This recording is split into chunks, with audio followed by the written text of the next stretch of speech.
এখন আসেন কবর জিয়ারত করা সুন্নত। তো সুন্নত পালন করতে গিয়ে আপনার দাদার কবরের সামনে গেছেন, আপনি সূরা ফালাক নাস সব পড়ছেন, পড়ার পর বললেন দাদা, মানে সব বলছে, আল্লাহর কাছে বলছেন আল্লাহ আমার দাদারে মাফ করে দেন, আল্লাহ আমার দাদার কবরটা জান্নাতের বাগান বানায় দেন, সব বলছেন আল্লাহরে। আল্লাহর কাছে সব চাওয়ার পরে শেষের দিকে বলছেন দাদা আপনার নাতির বউয়ের 10 বছর বাচ্চা হয় না, একটি বাচ্চার ব্যবস্থা করেন। এতক্ষণ আল্লাহরে বললেন সব দিতে, এখন দাদারে বলতেছেন বাচ্চা দিতে। এই যে শিরিক করলেন, আকীদা শেষ। শাহজালাল রহমতুল্লাহর কবরে গেলাম আমি, আপনি, আমরা 4-5 জন সিলেট ঘুরতে গেছি, জাফলং চা বাগান টাগান ঘুরা শাহজালাল রহমতুল্লাহি আলাইহির কবরে গেলাম। যাওয়ার পর আমরা ওনার কবর জিয়ারত করলাম, আল্লাহর কাছে বললাম আল্লাহ শাহজালাল রহমতুল্লাহ ইয়ামান দেশ থেকে এসে আমাদের দেশ থেকে শিরিক দূর করছে, বেদাত দূর করছে, আল্লাহ তাকে আপনি জাযায়ে খায়র দান করেন, উভয় জগতে তাকে আপনি ভালো রাখেন, আল্লাহ আমাদের দুনিয়াতে তো তাকে আপনি ভালো রেখেছেন, আখিরাতে তাকে ভালো রাখেন, আল্লাহ তার কবরটা জান্নাতের বাগান বানান। শাহজালাল রহমতুল্লাহর জন্য দোয়া করলাম। করার পর শেষের দিকে বলতেছি শাহজালাল আমি শুধু দাউদকান্দি নদীর উপাস থেকে আসছি। এতক্ষণ আল্লাহর সব বলছেন, এখন বলতেছেন শাহজালাল তো আসছি যে কারণে আমার তো ছেলেটারে বিয়ে করাইছি 3 বছর হইল, বাচ্চা কাচ্চা হইতেছে না, কি করা যায়? শাহজালাল রহমতুল্লাহ হইতেছে। তো সুন্নত পালন করতে গিয়ে শিরিক করলেন, আকীদা নষ্ট করলেন, আপনার ঈমান চলে গেল। মেহেরবানি করে এই জাতীয় কর্মকাণ্ড থেকে নিজেদেরকে বাঁচান, আল্লাহ আমাদের সকলকে হেফাজত করেন। তো সুন্নত পালন করতে গিয়ে আকীদা নষ্ট করা যাবে না। কিছু কুসংস্কার আছে, আমরা এই কুসংস্কার গুলো সমাজের মধ্যে আছে, এগুলো রাখা যাবে না। সকালবেলা ঘর থেকে বের হওয়ার সময় আপনার মাথাটা ঘরের দরজার সাথে লাগছে, লাগার পরে কোন কি ইস আল্লাহ জানে আজকে দিনটা কেমন যায়। শিরিক করলেন, আজকে আপনার দিন কেমন যায় মানে আপনি দরজার সাথে লাগাতে আপনার দিন খারাপ যাবে, এটা কই পেয়েছেন আপনি?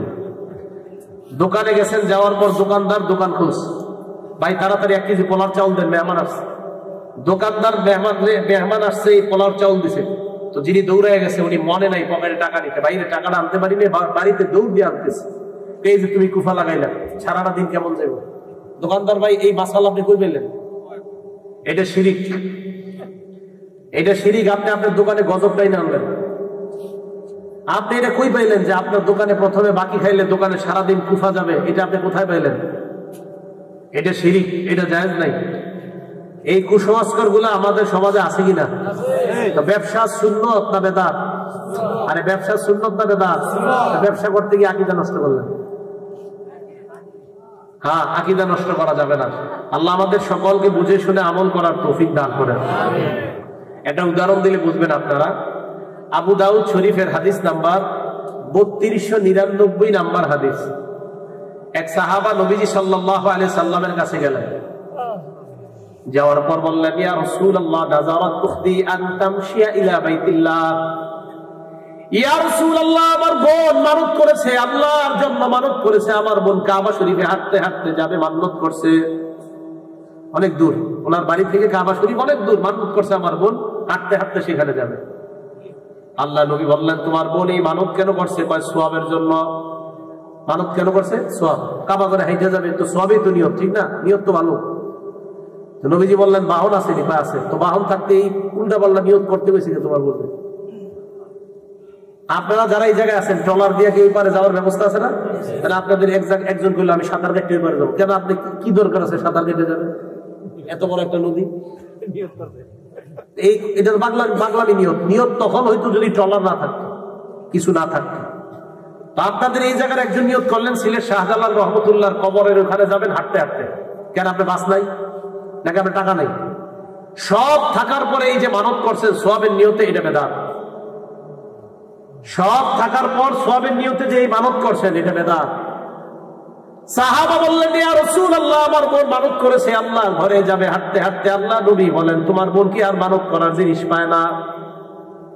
লিতামশিয়া ওয়া লিতারকাবা, তোমার বোনকে হাঁটতে বলবা, তোমার বোনকে বাহনের মধ্যে চড়তে বলবা, বাহনে উঠতে বলবা, হাঁটতে বলবা, মানত আদায় হয়ে যাবে। আর বাহনের মধ্যে চড়তে বলবা। আল্লাহ তোমার বোনকে এই কষ্ট দিতে চায় না, বাহন থাকার পরেও তোমার বোন কেন হাঁটতে হাঁটতে কষ্ট করবে? আগে ছিল জাহাজে হজ করা, তো এখন প্লেন আছে না? তা আপনি এখন জাহাজে যাবেন কেন? প্লেনে আপনি 6 ঘন্টা চলে যাবেন। তো রাসূল করিম সাল্লাল্লাহু আলাইহি সাল্লাম এটা বললেন। আবু দাউদ শরীফের 3000 নম্বর হাদিস, 3300 নম্বর হাদিস, আগেরটা গেল 3299, এর পরের হাদিসটা। নবীজি সাল্লাল্লাহু আলাইহি ওয়াসাল্লামের জায়গায় ভাষণ দিলেন। ভাষণ দেওয়ার সময় আল্লাহ নবী দেখেন সবাই সুন্দরভাবে আল্লাহ নবীর বয়ান শুনতেছে, একজন দাঁড়ায় রয়েছে, রৌদ্রের মধ্যে দাঁড়ায় রয়েছে। আল্লাহ নবী বললেন, কি ব্যাপার, লোকটা কেন রৌদ্রের মধ্যে দাঁড়িয়ে আছে? কয়, হুজুর কয়েকটা মানত করেছে। এক নাম্বার নাযারা আইয়াকুমা, মানত করছে সে দাঁড়ায় থাকবে, ওয়ালা ইয়াজলিসা, বসবে না, এই মানত করছে। কার কি মানত করছে? বসবে না, ভালো কথা, দাঁড়ায় থাকবে। আর সে ওই জায়গায় রৌদ্রে দাঁড়ায় রয়েছে কেন? হুজুর নাযারা মানত করেছে আল্লাহ ইস্তাজিল্লা, সে ছায়া নিবে না, মানত করছে সে ছায়া গ্রহণ করবে না। নবীজি বললেন, আর কি মানত করছে? তোমরা বললেও শুনবে না। হুজুর আরেকটা মানত করছে, নাযার আল্লাহ তাকাল্লামা, কারো সাথে কথাও বলবে না। আমরা গিয়ে বললেও লাভ নাই। নবীজি বলে, সর্বনাশ। আর হুজুর নাযার আইয়াসুমা, মানত করেছে রোজা রাখবে, রোজা, কথা বলবে না, দাঁড়ায় থাকবে, ছায়া বসবে না। নবীজি বলে, ধরে নিয়ে ফেলবে, মুরুহু, তাকে বলো, ফাল্লা তাকাল্লাম, কথা বলতে বলো, ওয়ালিয়াস্তাজিল্লা, ছায়া নিতে বলো, ওয়ালিয়াকুদা, বসতে বলো। আর রোজা রাখছে, এটা পুরো করতে বলো। ভবিষ্যতে যাতে এই জাতীয় উল্টা পাল্লা মানত না করে, নিষেধ করে দাও। তাহলে বলেন তো, এই যে ওয়াজ শোনা ভালো না খারাপ? ভালো। এখন উনি একটা মানত করছে কি, উনি নবীর বয়ান শুনবে, রৌদ্রের আলোর মধ্যে কষ্ট করে রৌদ্রে দাঁড়ানো যায়, কখন যদি জায়গা না পায়। সবাই সুন্দরভাবে বসে রয়েছে, এ মানত করছে ছায়া বসবে না, রৌদ্রে দাঁড়ায় থাকবে, বসবে না, কথাও বলবে না। বুঝাইতে চাইলাম, কোন মানত যদি এই নিয়তে করা হয় যে সোয়াবের কারণে, আর এর পরে যদি নিজের জানরে কষ্ট দেওয়া উদ্দেশ্য হয়, তাহলে এই মানত করা জায়েজ নাই। কারণ আল্লাহ তো আপনারে এটা বলে নাই, আপনার তো সব আছে, ছায়া আছে, ছায়া না থাকলে রৌদ্রে দাঁড়াইতে। কি বুঝতে পারলাম আমরা? ইসলামের মধ্যে আমরা বাড়াবাড়ি নিজের থেকে বানাবো। দেখেন, বললাম না, ইসলাম আমরা কঠিন বানাইনি। আপনার জন্য সহজ ছিল বৈশা বৈশা ওয়াজ শোনা। কে বসে আপনার দাঁড়ায় শুনতে? কঠিন বানায়নি। আবু দাউদ শরীফের আরেক হাদিস, নবীজি দেখে এক ব্যক্তি কাবা শরীফের সামনে নাকের মধ্যে আংটা লাগায়া, আংটার মধ্যে রশি লাগায় ঘুরতেছে। হাদিস আছে, আংটা, এটার মধ্যে রশি লাগায়। নবীজি বললেন, কি ব্যাপার, এইরকম কেন করে? সাহাবারা বললেন, হুজুর মানত করছে এইভাবে নাকের মধ্যে আংটা লাগাবে, আংটার মধ্যে রশি লাগায় লাগায় টানবে। নবীজি বললেন, তাড়াতাড়ি আমার কাছে আনো। কত আহান নবী সাল্লাল্লাহু আলাইহি ওয়াসাল্লাম বিয়াদিহি, আল্লাহ নবী নিজ হাতে ওই জায়গাটা দিয়েছে। সুবহানাল্লাহ। এই হাদিস দ্বারা বোঝা যায়, বেদাত যখন দেখবেন, বেদাতের খানকা যখন দেখবেন, এলাকার উলামাদেরকে নিয়ে অন্যদের অপেক্ষা করা দরকার নাই, নিজেরাই ভেঙে দিবেন। এই হাদিস দ্বারা এটাই বোঝা যায়। নবীজি সাল্লাল্লাহু আলাইহি সাল্লাম বেদাত নিজে গাইতে দিয়েছে, নিজে। আর আমার আফসোস লাগে, কষ্ট লাগে কখন দেখবেন সালার চট গায়ে দিয়ে দিয়েছে পিশাব। এই পিশাবের 5 তলা বাড়ি আছে, কেন? উনি সালার চটটা পরিবর্তে একটা পাঞ্জাবির ওনার তৌফিক হয় নেই। পিশাবের বাড়ি কয় তলা? গায়ে কিসের চট? এই সালার চট কবে থেকে জানেন? যেদিন ওনার মুরিদরা সালার চট দেখে ওনার মুরিদ হয়েছে। যেমন আপনাদের এই নদীর পাশে একজন আসছে, আর আপনাদের আকল এরকম হয়ে গেছে, নদীর পাশে এসে দেখছেন সালা গায়ে দিয়ে দিয়ে ঘুরতেছে, নামাজ রোজা কিচ্ছু নেই। তখন আপনাদের এলাকার 2 একজন মুরব্বী করেন, না রে কিছু একটা আছে। কিছু একটা না থাকলে কেন? এই যে কিছু একটার পরে বাস সালাওয়ালার মুরিদ হয়েছেন, মাশাআল্লাহ মুরিদ হয়েছেন। হওয়ার পর হইতে হইতে 1 লাখ মুরিদ হয়ে গেছেন। কয়জন? 1 লাখ। 1 লাখে 1 টাকা করে দিলে কয় টাকা হয়? 1 লাখ টাকা। তো 1 লাখ মানুষ মুরিদ কি ওনার একটা পাঞ্জাবি বানায় দেওয়ার তৌফিক হয় নাকি? হ্যাঁ, হাদিস দ্বারা বোঝা যায়, তৌফিক থাকার পর সালা গায়ে দিয়ে ঘুরলে ওই সালা কেটে দাও। নবীজি সাল্লাল্লাহু আলাইহি সাল্লাম আংটা লাগাইছে, হুজুর মানত করছে, এই উল্টা পাল্টা কাজ করতে গেছে, কাটো। মুরিদরা মিলা পিশাবরে 5 তলা একটা বাড়ি বানায়া দিল, কিন্তু পাঞ্জাবি দিতে পারলো না। কেন? কারণ এটা হইলো ওনার ইয়া, ওইটা যদি না রাখে তাহলে ওনার ভবিষ্যৎ অন্ধকার। এই জন্য সালাটা ঠিক রাখে, কারণ ওনার নাম হয়ে গেছে সালাওয়ালা পীর। আপনারা যারা মুরিদ, আমি বলবো না আপনাদেরকে কষ্ট দিব না, আমি আপনারা কেউ কষ্ট দিবেন না। আচ্ছা, আমাদের এই যে এলাকার ছোট ছোট বাচ্চাদেরকে তাদের শরীরে কাপড় না থাকলে কি বলি? ল্যাংটা। কি বলি? সবাই বলেন কি বলি? ল্যাংটা। আপনারা আকল খাটান, মনে করে আমি একজন পীর, আমার নাম দিলেন ল্যাংটা। আচ্ছা, ল্যাংটা কারে বলেন? শরীরে কাপড় না থাকে। এখন আমারে বলে একজন পীর সাহেবের নাম ল্যাংটা হয়ে গেল, যিনি আল্লাহর কাজ করবে, রসুলের কাজ করবে, আল্লাহর কাজ করবে, রসুলের কাজ করবে, তো ওনার নাম আপনার মানে আমার নাম দিয়ে দিলেন ল্যাংটা। মানে এটা কি করলেন? এটা আকলে ধরে না। আপনারা কষ্ট দিন না, যারা আপনারা মনে করেন আপনারাই মুরিদ, আমি ল্যাংটার মুরিদ, আপনি তা আমার নামটা আপনার স্মরণ করেন, আমি আপনার পীর, আমার ল্যাংটা কিন্তু আপনি স্মরণ করে না। আপনাদের লজ্জা থাকা উচিত। আপনি তো আপনার বাচ্চার পরনে কাপড় না থাকলে বলেন ল্যাংটা ছেলে নিয়ে যাও, আর আপনি পীর সাহেব আপনি আমার ল্যাংটা বলতে আপনার একটু খারাপ লাগে না? কথাগুলো অনেক ভাবার, গবেষণার, চিন্তা করার। আল্লাহ আমাদের সকলকে বুঝে শুনে বেদাত মুক্ত সমাজ গড়ার তৌফিক দান করেন। কেন বললাম? কিয়ামতের আগে বিভিন্ন নামে বেনামে অনেক দল আপনাদেরকে জাহান্নামের দিকে ডাকবে। জান্নাতের রাস্তা একটা, জাহান্নামের রাস্তা অনেকগুলা, অনেক নামে আপনাদেরকে ডাকবে।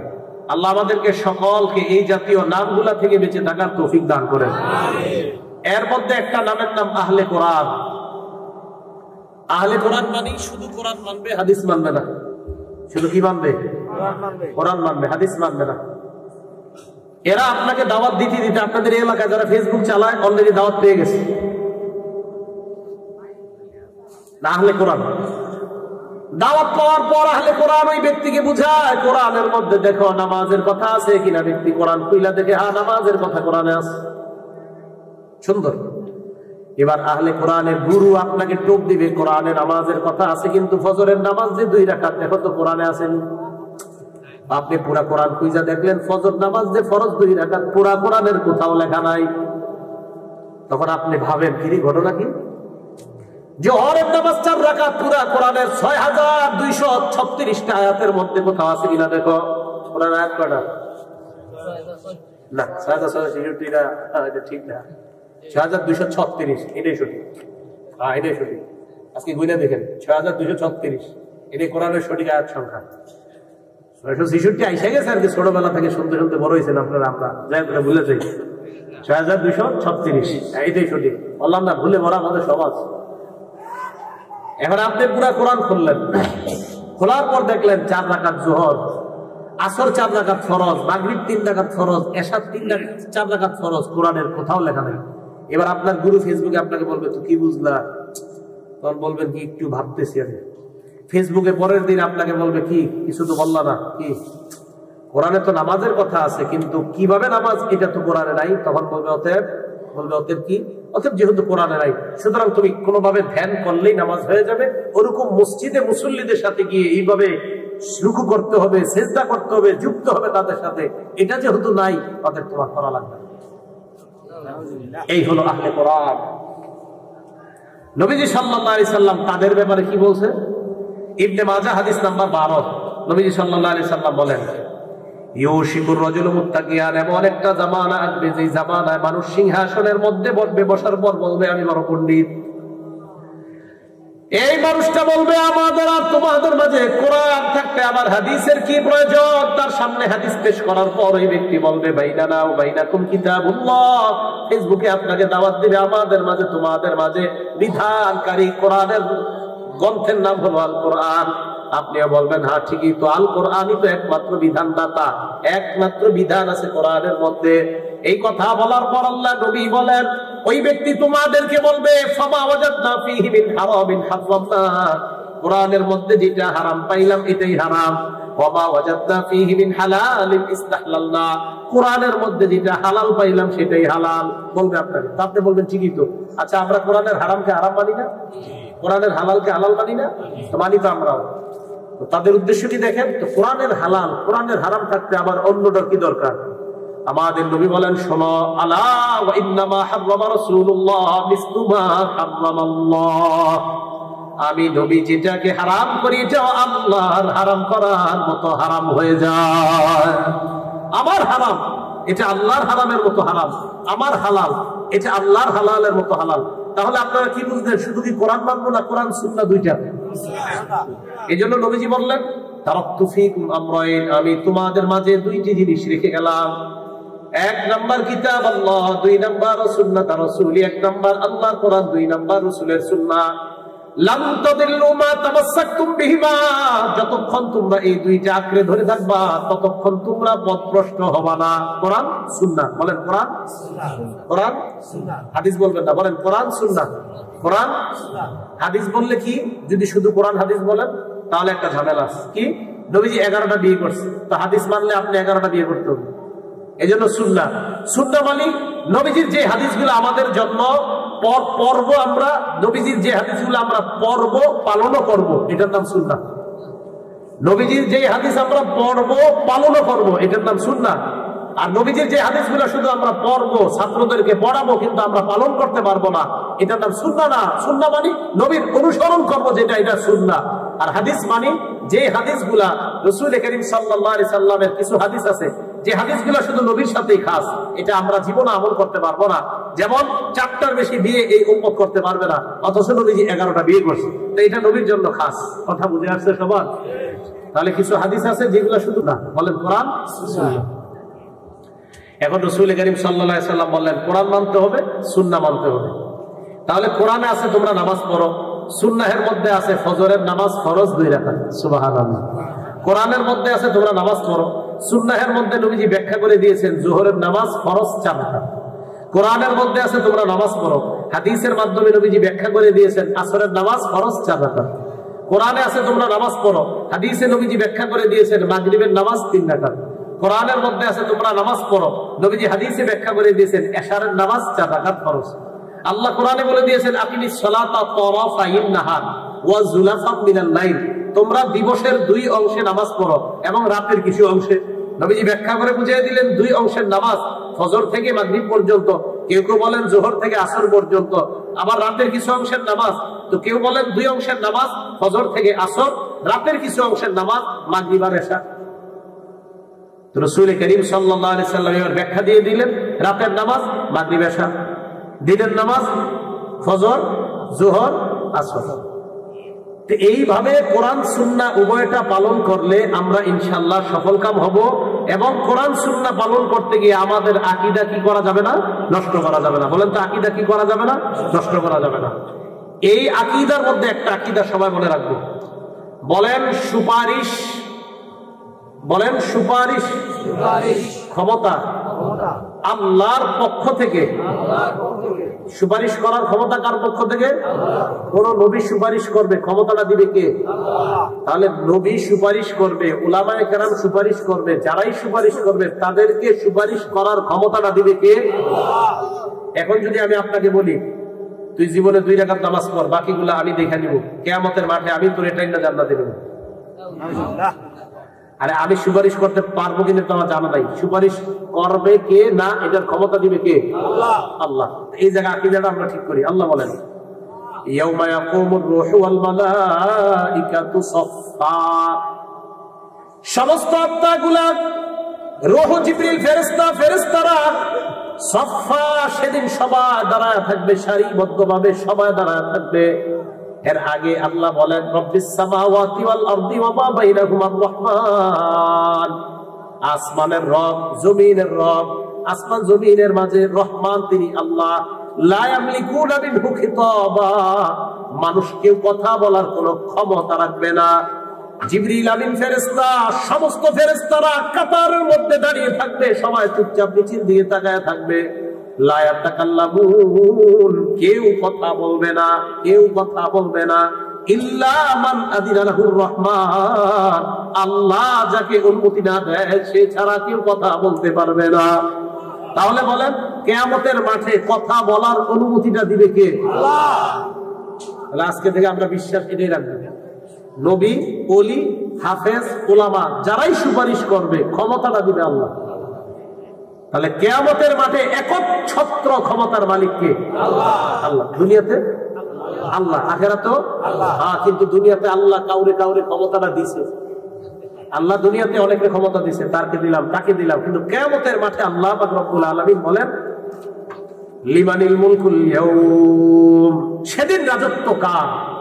লিল্লাহিল ওয়াহিদিল কাহ্হার। আল্লাহ বলে একমাত্র মহাপরাক্রমশালী ক্ষমতাধর আমি আল্লাহর ক্ষমতা ছাড়া সেদিন আর কারো ক্ষমতা নাই। তাহলে এবার আপনাদের কাছে আমি জানতে চাই, পীর বলেন, গাউস কুতুবার যাই বলেন, এদের কোনো ক্ষমতা কি কিয়ামতের মাঠে আছে যদি আল্লাহ না দেন? এখন আপনারা ফেসবুকে পাইতেছেন ক্ষমতাদাতাকে সামনে সামনে মুরিদরা কয় অমুক বাবা। হ্যাঁ আছে আছে, এইরকম একটা ভিডিও আছে। বলেন আপনাদেরকে মুক্তিদাতাকে কয় অমুক বাবা। হ্যাঁ এটা ভিডিও আছে। আপনাদেরকে মুক্তিদাতাকে সামনে যারা আছে সবাই কয় অমুক বাবা। আরে ভাই, লাখ লাখ মানুষের ইমাম তো ওই মুহূর্তে চলে গেছে। রাসূল করিম সাল্লাল্লাহু আলাইহি সাল্লামের কবরের সামনে দাঁড়ায় যদি বলেন হুজুর আমার বিবির বাচ্চা হয় না, একটা বাচ্চা দিয়ে দেন, আপনার ইমাম সাথে সাথে চলে গেছে। ভাই কথা বুঝে আসছে? এবার রাসূল করিম সাল্লাল্লাহু আলাইহি সাল্লাম কি বলে দেখেন, আবু দাউদ শরীফের হাদিস, ইয়াকুম মুহদাসাতিল উমুর 4607 নম্বর হাদিসের বর্ণনা, তোমরা ইসলামের মধ্যে নতুন নতুন জিনিস আবিষ্কার করা থেকে বাঁচো। ফাইন্না কুল্লা মুহদাসাতিন বিদআ, ইসলামের মধ্যে নতুন কোন আবিষ্কার, যত আবিষ্কার এইগুলোর নাম হলো বিদআত। ওয়া কুল্লা বিদআতিন দালালা, যত নতুন আবিষ্কার এইগুলো হলো পথভ্রষ্টতা। নাসাই শরীফের 1578 নম্বর হাদিসের বর্ণনা, ওয়া কুল্লু দালালাতিন ফিন্নার, সমস্ত পথভ্রষ্টের ঠিকানা হলো জাহান্নাম। ইসলামের মধ্যে নতুন আবিষ্কার, এটার নাম বেদাত। সমস্ত বেদাত পথভ্রষ্টতা, সমস্ত পথভ্রষ্টতার ঠিকানা জাহান্নাম। আপনাদেরকে আমি এবার প্রশ্ন করি, ইসলামের মধ্যে যদি নতুন কেউ কিছু বানায়, এটার নাম কি? বেদাত। নতুন আবিষ্কার কি নাম? বেদাত। বেদাতের বাংলা নতুন আবিষ্কার। বলে নতুন আবিষ্কারের ঠিকানা কই? জাহান্নাম। বলে নতুন আবিষ্কারের ঠিকানা কই? এখন আমি আপনাদেরকে প্রশ্ন করি, আমাদের নবী ইসলামের মধ্যে ঈদ রাইখা গেছে কি রাখে নাই? সবাই কয় না? 2697 নম্বর হাদিস বুখারী শরীফের, কি কয় দেখেন, আজকে থেকে এটা মনে রাখবো। মান আহদাসা ফি আমরিনা হাযা মা লাইসা মিনহু ফাহুয়া রাদ্দুন। নবীজি বলে ইসলামের মধ্যে আমি যা রাইখা যাই নাই, আল্লাহ যা দেয় নাই, এর বিপরীতেও যদি কেউ নতুন কিছু বানায়, ফাহুয়া রাদ্দুন, এটা প্রত্যাখ্যাত, এটা প্রত্যাখ্যান করা হবে। এখন আমাদের নবী ইসলামের মধ্যে আমাদের জন্য, মুসলমানের জন্য ঈদ রেখে গেছে কয়টা? আওয়াজ দিয়ে কয়টা? দুইটা। এখন তৃতীয় যদি কেউ কিছু বানায়, এটার নাম বেদাত। এ তো বুঝে আসছে সহজ। ইসলামে আমাদের নবী ঈদ রেখে গেছে কয়টা? দুইটা। তৃতীয় কেউ বানাইলে এটার নাম কি হবে? এটাকে আমরা পালন করবো? আসলে মুখ দিয়ে এখন না, অন্তর থেকে বলতেছেন কেউ পালন করবো না। যদি করেন তা আপনি পথভ্রষ্ট মার্কা কাজ করলেন, আর পথভ্রষ্টতার ঠিকানা জাহান্নাম। এবার রাসূল করিম সাল্লাল্লাহু আলাইহি সাল্লাম বুখারী শরীফের এক বর্ণনা কি বলে দেখেন, মান আহদাসা হাদাসা, কেউ যদি কোনো বেদাত বানায়, আও আওয়া মুহদিসা, অথবা কোনো বেদাতিকে যদি কেউ আশ্রয় দেয়। আপনাদের এলাকার মধ্যে যদি কোনো বেদাতিকে আপনারা খানকা বানায় দেন, বেদাতি কর্মকাণ্ড পরিচালনা করার জন্য বিশ্বাস করেন, আপনাদের এলাকার কেউ জায়গা দিয়ে দিয়েছেন এক কাটা, হযরত এই জায়গাটা খানকা বানান, ওলামা এখানে আপনারা বারবার বুঝাইছে, ভাইও দিয়েন না, এটা ঠিক না, এটা অন্যায়। এরপরে আপনি দিচ্ছেন, নবীজি বলেন লানাতুল্লাহি আলাইহি, তার উপর আল্লাহর অভিশাপ, ওয়াল মালাইকা, ফেরেশতাদের অভিশাপ, ওয়ান নাসি আজমাইন, দুনিয়ার যত মানুষ আছে সমস্ত মানুষের অভিশাপ। তাহলে বেদাতি কোন খানকা যদি আপনাদের এলাকায় কেউ বানায়, এই বেদাতি খানকা যে বানিয়েছে, এই বানানোর জায়গা দাতার উপর কার অভিশাপ? আল্লাহর অভিশাপ, ফেরেশতাদের অভিশাপ, সমস্ত মানুষের অভিশাপ। ভাইও, আল্লাহ আমাদের সকলকে বেদাত মুক্ত ইসলামটা যেন সহজভাবে সুন্দরভাবে পালন করে আল্লাহর কাছে আমরা যেতে পারি, আল্লাহ তৌফিক দান করেন। আমি কেন কথাগুলো বলতেছি দেখেন, নদীর এই পারে ওলামায়ে কেরাম সহজে আসতে চায় না, আর কষ্ট করো। তো কেন বলতেছি যে নদীর এপারে থেকে আপনাদের বিষয়টা যেন এমন না হয় যে হুজুর এখানে আসি বলে ইসলাম শিখতে পারি নাই।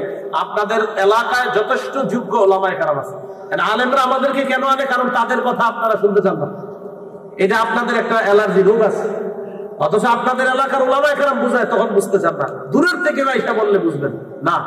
এলাকার মসজিদের ইমাম, খতিব সাহেব, মাদ্রাসার ওলামায়ে কেরাম যেভাবে বুঝায়, এই কথাগুলো বুঝার চেষ্টা করবেন।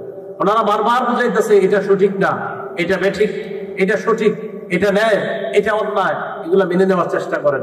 যদি মেনে না নেন, রাসূল করিম সাল্লাল্লাহু আলাইহি সাল্লাম এক হাদিসের মধ্যে বলছেন, আদ-দুনিয়া মালউনা, পুরো দুনিয়াটা অভিশপ্ত, মালউনুম মা ফিহা, দুনিয়াতে যা আছে সব অভিশপ্ত, তিনটা জিনিস ছাড়া। জোরে বলেন কয়টা?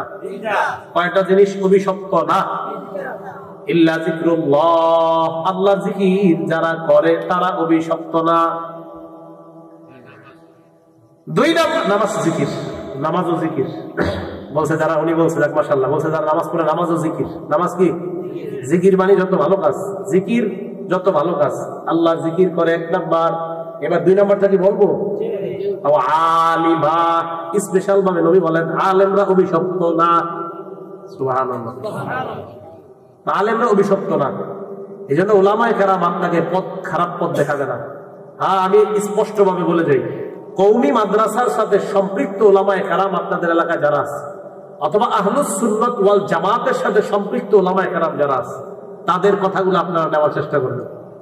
আমি আবারও বলছি, আহলুস সুন্নাত ওয়াল জামাত মানে যারা কোরআন এবং সুন্নাহ পালন করতে গিয়ে বাড়ায় না কমায় না, এই জাতীয় উলামায়ে কেরামদের কথা আপনারা শুনবেন, শোনার পর আমল করবেন, যেন আল্লাহর কাছে গেলে বলতে পারেন আল্লাহ যেখানে ছিলাম চরের মধ্যে ছিলাম আর যেখানে ছিলাম আল্লাহ ইসলাম সঠিকভাবে পালন করেই তোমার কাছে আসছে। কথা বুঝে আসছে? তো নবীজি সাল্লাল্লাহু আলাইহি সাল্লাম বললেন এই অবস্থা হবে যদি কেউ বেদাতিকে আশ্রয় দেয়। আল্লাহ আমাদের সকলকে বেদাতি কর্মকাণ্ড, বেদাতিদের থেকে বেঁচে থাকার তৌফিক দান করেন। এবার ভয়ঙ্কর একটা হাদিস আপনাদেরকে বলতে চাই।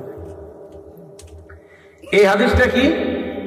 রাসূল করিম সাল্লাল্লাহু আলাইহি সাল্লাম বলেন, কিয়ামতের ময়দানে আনা ফারাতুকুম আলাল হাউজ, আমি কিয়ামতের ময়দানে হাউজে কাউসারের সামনে দাঁড়াবো।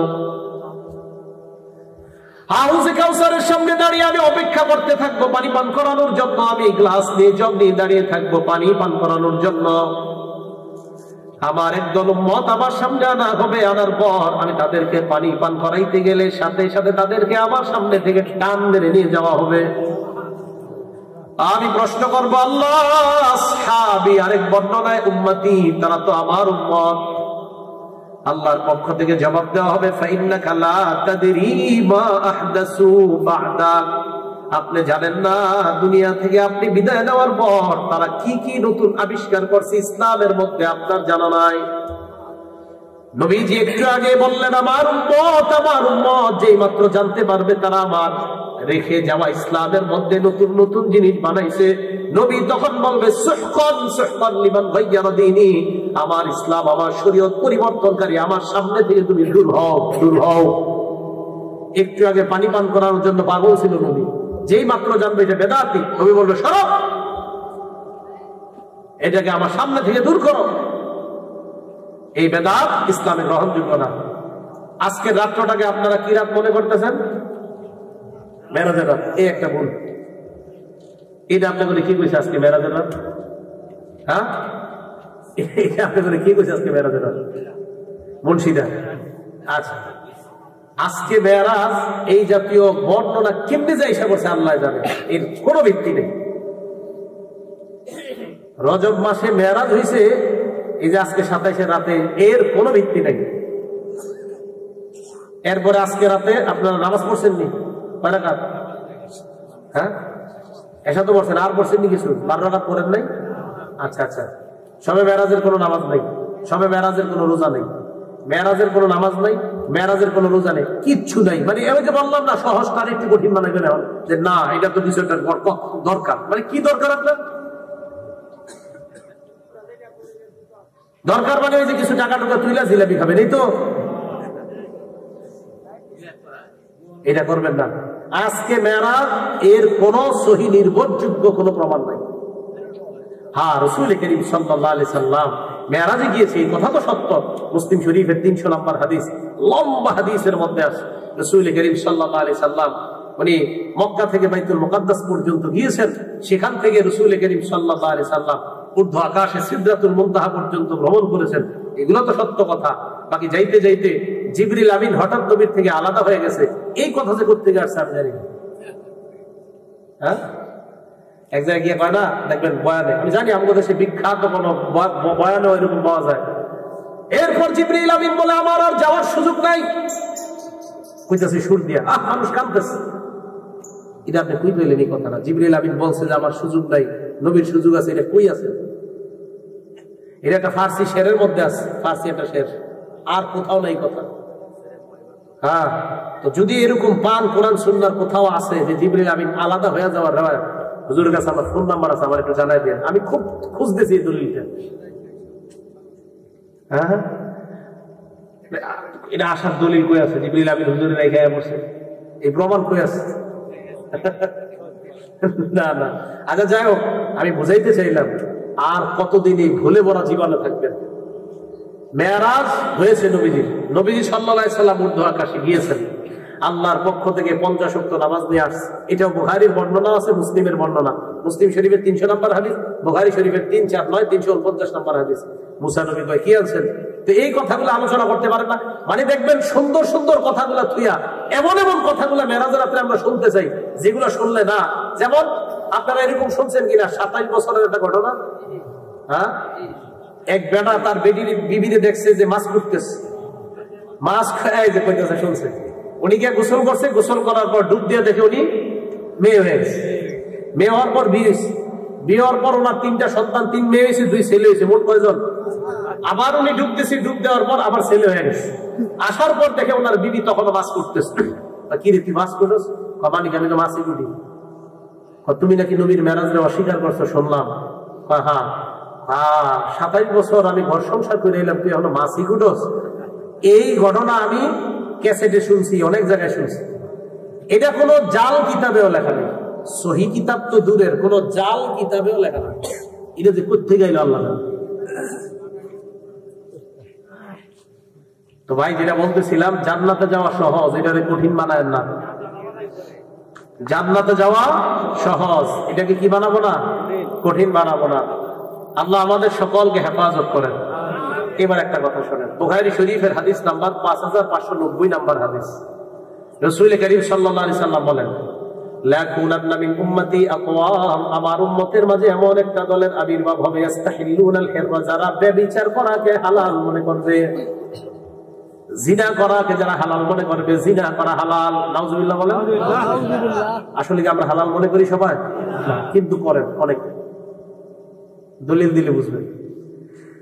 তাহলে প্রথম কথা কি, কাকে হালাল মনে করবে? জিনা। হুজুর আপনারে বুঝাই দেন কথাটা, বুঝতে চাননি সবাই? বুখারী শরীফের আরেক হাদিস দিয়ে বুঝাইতে হবে। তাহলে এই অংশটা আগে, অংশ মনে রাখেন, জিনাকে হালাল মনে করবে। বুখারী শরীফের 6612 নম্বর হাদিস। ওই হাদিসে নবী মানে জিনা হালাল মনে করবে, এটার ব্যাখ্যা করছি বুখারীর 6612 নম্বর হাদিস দিয়ে।